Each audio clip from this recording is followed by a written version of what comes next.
Syekh Yusuf Al-Makassari lahir pada tanggal 3 Juli 1626 dari ibu yang bernama Siti Aminah, putri bangsawan Galarang Monkhole, ayahnya yang bernama Abdullah Khaidir. Dalam lontara riwayatnya Tuanta Salamaka Rigowa, ayah Syekh Yusuf dikisahkan sebagai orang sakti dapat berjalan melayang di atas tanah dan menghilang tanpa jejak. Ketika Syekh Yusuf masih dalam kandungan ibunya, Raja Goa ke-14 Imanggarangi Daeng Manraibia Sultan Alauddin kemudian memperistrikan Siti Aminah ibundanya Syekh Yusuf karena ayah kandung dari Syekh Yusuf meninggal dunia. Justru Syekh Yusuf dilahirkan di istana Raja Talo. Dia diasuh dan dibesarkan dalam lingkungan kerajaan Goa. Meskipun Raja Goa yang bergelar Tumenanggari Gwenaka sebenarnya merupakan ayah tiri, namun tetap memperlakukan Yusuf sebagai anak kandungnya. Seperti terlihat dalam perlakuan keseharian raja yang menggendong sendiri Yusuf ke tempat buinanya. Dan raja marah ketika setiap orang tidak menyebut Yusuf sebagai putra raja. Alkisah, ketika masih bayi, dari pusar Yusuf pada malam hari sering tampak keluar seberkas sinar tegak lurus ke langit-langit istana. Dari tanda-tanda tersebut, kemudian ditambah dengan minat belajar yang menggebu, serta kecerdasan yang diperlihatkan Yusuf sewaktu usia kanak-kanak, menambah rasa sayang raja dan rasa hormat orang-orang terhadap Yusuf. Melalui guru Daeng Rita Samang, Yusuf diajari membaca Al-Quran. Dalam usia 8 tahun, ia sudah tamat mengaji, mempelajari ilmu syaraf, nahwu, dan mantik. Pelajaran fikih dan tauhid pun dilahapnya melalui pusat pendidikan dan pengajaran Islam yang diasuh oleh Syed Ba Alwi bin Abdullah Al-Alama Tahir di Bontoala. Ketika berusia 15 tahun, memperdalam ilmu agamanya melalui tempat pengajian Syekh Jalaluddin Al-Aidid di Cikohang, daerah Takalar. Syekh Jalaluddin adalah seorang ulama asal Aceh yang datang ke Sulawesi Selatan setelah dari Kutai untuk mengajarkan dan menyebarkan syariat Islam kepada masyarakat luas. Dari Cikohang, Yusuf yang sudah meningkat ke usia remaja lantas mempelajari ilmu-ilmu kebatinan di berbagai tempat di wilayah Sulawesi Selatan. Di antaranya berguru ke puncak gunung Bawah Kairang yang pada abad ke-17 merupakan pusat tempat belajar ilmu kebatinan. Pada saat kerajaan Goa telah diperintah oleh Raja I Manutungi Daeng Matola Kairang Lakiung, digelar Sultan Maliku Said, Yusuf yang masih merasa haus pengetahuan mengenai ajaran Islam mengarahkan langkah menuju ke Mekah untuk memperdalam ilmunya. Ia berangkat meninggalkan pelabuhan Soba Opu, ibu kota kerajaan Goa, dengan menumpang sebuah kapal dagang Melayu 22 September 1644. Kurang lebih seminggu perjalanan, kapal Melayu tersebut merapat di pelabuhan Banten, Jawa Barat. Karena pada waktu itu, Banten juga merupakan pusat pengembangan Islam, maka Yusuf tidak menyia-nyiakan kesempatan itu. Di tempat ini, dia segera menghubungi tokoh-tokoh agama untuk mempelajari ilmu-ilmu agama Islam yang belum didapatnya di tanah kelahirannya. Dia juga mampu secara cepat menjalin persahabatan yang erat dengan kalangan petinggi, termasuk dengan putra mahkota yang memerintah saat itu, Pangeran Surya. Dari Banten, Yusuf kemudian bertolak ke Aceh, sama seperti di Banten. Di Aceh, Yusuf secara tekun menimba ilmu-ilmu agama serta memperdalam ilmu-ilmu yang telah diketahui melalui para ulama terkenal. Setelah berhasil mempelajari tarekat Khadiriyah dari Syekh Nuruddin Araniri di Aceh, Yusuf lalu menuju ke Mekah menunaikan ibadah haji. Di negeri Timur Tengah, pusat ajaran Islam, Yusuf berpindah dari kota yang satu dengan kota lainnya dalam rangka memperdalam ilmu agamanya. Di Yaman, ia memperdalam tarekat Naqsbandi dan tarekat Al-Balwiyah. Di Madinah, ia memahami tarekat Syatariyah. Di Damaskus, mendalami tarekat Khalwatiyah. Di tempat inilah Yusuf dikukuhkan dengan gelar Tajud Khalwati Hadiyatullah oleh gurunya, Syekh Abu Al-Barakat Abi Ubid Ahmad bin Ayub Al-Khawati Al-Khuraisi, yang juga adalah imam di Masjid Syekh Muhyiddin Ibnu Arabi di Damaskus.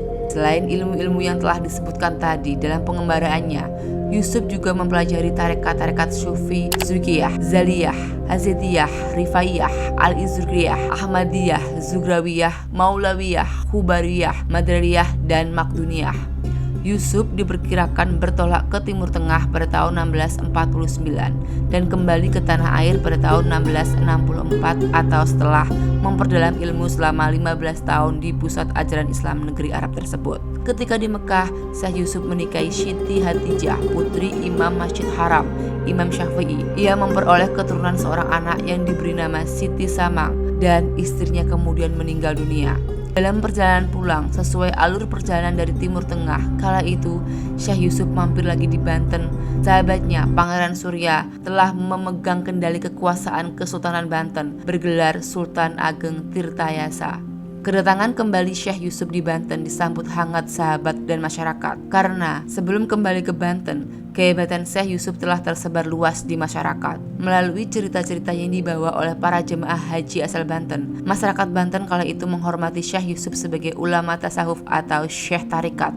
Sultan Ageng Tirtayasa lantas menunjuk Syekh Yusuf untuk mendidik keluarga Kesultanan Banten mengenai ilmu-ilmu agama Islam. Sampai akhirnya Sultan Ageng Tirtayasa sendiri tertarik untuk mendalami ajaran tarekat Halwitayah yang diajarkan oleh Syekh Yusuf. Sebagai orang yang dianggap berjasa, Syekh Yusuf pun akhirnya dinikahkan dengan Syarifah, putri Sultan Ageng Tirtayasa. Pengajian-pengajian yang dibuka untuk masyarakat, begitu juga ceramah-ceramah keagamaan yang diberikan dalam setiap kesempatan, membuat nama Syekh Yusuf makin cepat terkenal di Banten dan daerah sekitarnya. Termasuk orang-orang Bugis Makassar, daerah tempat kelahirannya pun berdatangan untuk berguru kepada Syekh Yusuf di Banten. Ketika Sultan Ageng Tirtayasa menyerahkan kekuasaannya pada tanggal 1 Mei 1608 kepada putranya Abu Nazar Abdul Kahar yang bergelar Sultan Haji, kedamaian Kesultanan Banten mulai terusik oleh pihak Kompeni Belanda. Sultan Haji berhasil dibujuk berpihak ke Belanda. Keadaan di Banten kemudian mulai memburuk akibat taktik adu domba yang berhasil dilancarkan pihak Kompeni terhadap Sultan Haji dan ayahnya Sultan Ageng. Pada tahun 1682 terjadilah perang saudara di Banten. Sultan Ageng menyerang Keraton Surosoan, tempat Sultan Haji memerintah di kawal pasukan Kompeni. Sultan Haji dalam serangan ini berhasil lolos, kemudian meminta bantuan kekuatan dari Kompeni. Serangan yang dilakukan Kompeni dari darat maupun dari laut dalam bulan Mei 1682 berhasil membumi hanguskan Banten. Sultan Ageng, Syekh Yusuf Pangeran Purbaya atau Panglima Perang saudara kandung Sultan Haji dan pembesar-pembesar lainnya dipaksa mundur meninggalkan kota Tirtayasa Banten. Mereka mundur bersama pasukan perang yang setia, tetapi tetap melakukan perlawanan secara bergerilya. Atas petunjuk Sultan Haji, tempat persembunyian ayahnya Sultan Ageng dapat diketahui oleh Kompeni. Melalui surat damai dibuat oleh Sultan Haji kepada Sultan Ageng atas permintaan Kompeni, Sultan Ageng akhirnya keluar dari medan gerilya, dan kesempatan tersebut dimanfaatkan dengan baik oleh Kompeni menangkap Sultan Ageng. Pasukan di bawah pimpinan Syekh Yusuf lepas dari kejaran, terus bergerilya di daerah-daerah pegunungan Jawa Barat sambil menyerang kubu-kubu pertahanan Kompeni. Demikian halnya dengan pasukan di bawah komando Pangeran Purbaya dan Pangeran Kidul. Berbulan-bulan pasukan Syekh Yusuf sekitar 5.000 orang, diantaranya sekitar 1.000 orang Bugis Makassar, melakukan perlawanan secara bergerilya. Namun akhirnya pada tanggal 14 Desember 1683, Syekh Yusuf keluar dari persembunyian akibat taktik licik pihak Kompeni yang menyandera istri dan anaknya. Syekh Yusuf pun ditangkap pihak Kompeni. Ketika Syekh Yusuf bersama keluarga dan 12 orang pengawalnya dikirim ke penjara Batavia, pihak Kompeni juga memulangkan anggota pasukan yang terdiri atas orang-orang Bugis Makassar dengan sebuah kapal ke Makassar. Sebenarnya, pihak Kompeni akan menjatuhkan hukuman mati terhadap Syekh Yusuf.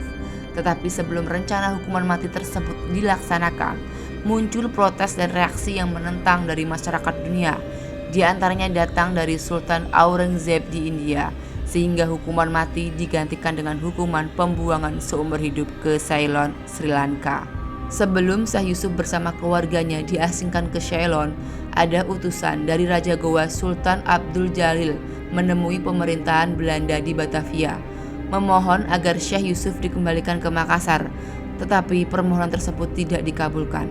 Dan pada tanggal 12 September 1684, Syekh Yusuf dan keluarganya dibawa ke Sri Lanka, Ceylon. Sebagai ulama, dalam waktu singkat, Syekh Yusuf dapat menarik pengikut di Ceylon.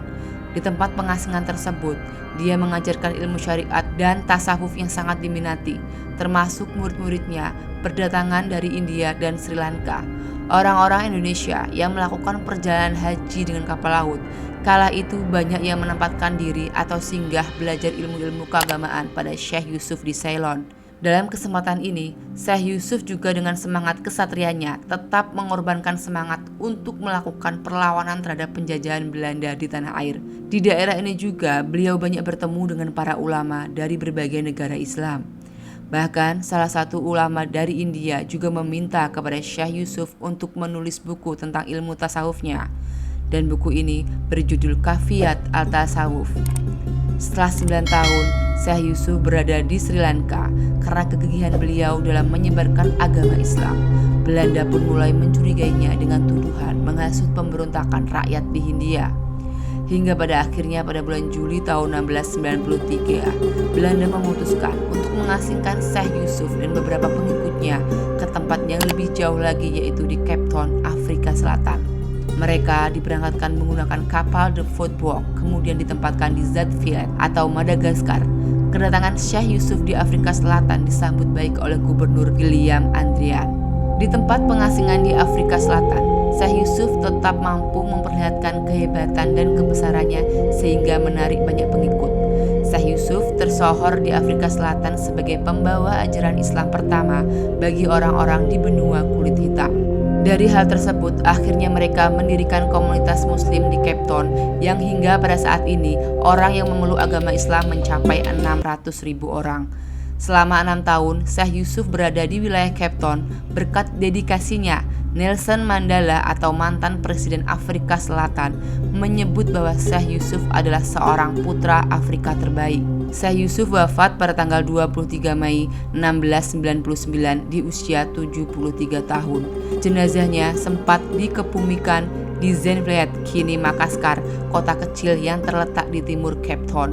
Berkat usaha Sultan Goa ke-19 Mappadulu Daeng Mantimung Karaeng Sanrobone, Sultan Abdul Jalil Tuminanga Rilakiung memerintah pada tahun 1670 sampai dengan 1709. Jasad Syekh Yusuf bisa dimakamkan ulang di Goa. Alasan itu didasari oleh pertimbangan bahwa Syekh Yusuf memiliki garis keturunan raja yakni dari Karaeng Bizai, dan Abdul Jalil sendiri pada saat itu merupakan raja Goa. Meski punya banyak versi perihal asal-usul dan keturunan, tak ada yang meragukan statusnya sebagai orang lingkar dalam kerajaan Goa. Usaha Sultan Abdul Jalil memulangkan jenazah Syekh Yusuf pun bukannya tanpa hambatan. Ia harus melakukan lobi-lobi rumit dengan Batavia. Bahkan ada uang yang terlibat agar kompeni melunak. Pihak kerajaan Goa bersedia menanggung biaya pemulangan jasad Syekh Yusuf dengan penyerahan uang sebesar 2.000 ringgit ke pemerintahan VOC di bawah kepemimpinan Willem Hartsink. Pada tahun 1705, jenazah Syekh Yusuf akhirnya bisa dibawa ke Makassar bersama pengikut dan sebagian keturunannya. Dalam perjalanan menyeberangi Samudra Hindia, kapal sempat singgah di beberapa tempat yakni Sri Lanka, Banten, dan Sumeneb atau Madura. Para pengikut Syekh Yusuf pun membangun makam di 3 tempat tersebut. Makam-makam itu sebagai bentuk kecintaan terhadap sang wali. Diyakini bahwa makam di beberapa tempat yang dikebumikan adalah benda-benda yang merupakan milik sang Syekh Yusuf. Seperti di Sri Lanka dan Sumeneb adalah surban beliau, sedangkan di Banten adalah tasbih beliau. Kobanga atau Kobang adalah sebutan bagi makam Syekh Yusuf yang terletak di Lakyung, Katanga, Kabupaten Goa. Seperti halnya makam pertama Syekh Yusuf yang tetap dihormati di masyarakat Afrika Selatan dan makamnya di Lakyung, Makassar setiap saat selalu ramai didatangi para peziarah. Semasa hidupnya, Syekh Yusuf menulis puluhan karya yang berkaitan dengan kesufian. Dia pun disebut-sebut banyak orang sebagai waliullah terbesar dan terakhir dari wali-wali yang pernah ada. Wallahu alam. Bergelar Tuanta Salamaka di Goa. Surat keputusan Presiden RI mengenai pengukuhan Syekh Yusuf sebagai pahlawan nasional asal Sulawesi Selatan diumumkan pertama kali oleh Menteri Sosial Inten Suweno pada tanggal 9 Oktober 1995 di Jakarta. Dalam pengumuman ini disebut dengan nama Syekh Yusuf Tajul Kalwati. Bagi masyarakat Sulawesi Selatan, nama Syekh Yusuf telah lama populer, dikenal sebagai tokoh agama penyebar ajaran tarekat Kalwatiyah. Di daerah leluhurnya, Kabupaten Goa, Syekh Yusuf lebih dikenal dengan gelar Tuanta Salamaka atau pembawa berkah atau keselamatan. Karoma. Menurut Menurut cerita, dalam pelayaran yang membawanya menuju Kapstad, Afrika Selatan, kapal Voetboek yang ditumpanginya beserta rombongan dihantam oleh badai besar yang membuat nahkoda berkebangsaan Belanda, Van Beuren, ketakutan karena mengira kapalnya akan tenggelam. Namun berkat wibawa dan karisma Syekh Yusuf Al-Makassari, kapten beserta nahkoda kapal dapat tetap tenang dan mengendalikan kapal dengan selamat sampai di Kapstad. Akibat pengalaman tersebut, sang kapten memeluk agama Islam dan turut tinggal di pengasingan bersama Syekh Yusuf Al-Makassari. Sampai sekarang, keturunan kapten kapal ini tetap memeluk Islam dan masih bermukim di Afrika Selatan. Wallahu a'lam.